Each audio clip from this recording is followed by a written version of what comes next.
Hi எல்லாருக்கும். இப்போ நம்ம ஐஃபோன் 14 ப்ரோ தான் நம்ம ரெடி பண்ண போகிறோம்.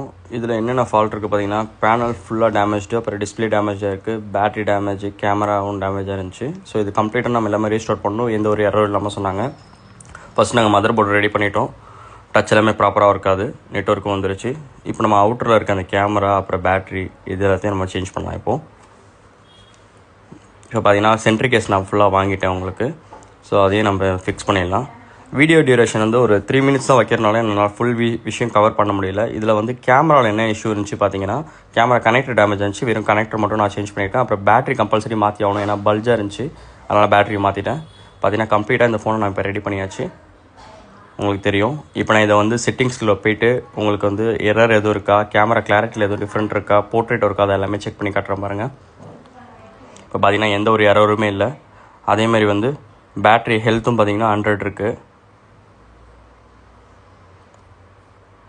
கேமரா கிளாரிட்டி பார்த்தீங்கன்னா எந்த ஒரு சேஞ்சஸும் ஆகலை, பக்காவாக இருக்க பாருங்கள். எந்த ஒரு பிளரு, ஆட்டோ ஃபோக்கஸ் எல்லாமே இதாகும். ஃபோக்கஸ் பக்காவாக இருக்குது, எதுவுமே ஆகலை. உங்கள் ஃபோன் இந்த மாதிரி எதுவும் ரெடி பண்ணணும், டேமேஜ் ஆயிடுச்சுன்னா எடுத்துகிட்டு வாங்க. வரதுக்கு முன்னாடி இன்ஃபார்ம் பண்ணிட்டு வாங்க, ஏன்னா அப்போ தான் எங்களுக்கும் வேலை சீக்கிரமாக முடிக்க முடியும். அடுத்த வீடியோவில் பார்ப்போம்.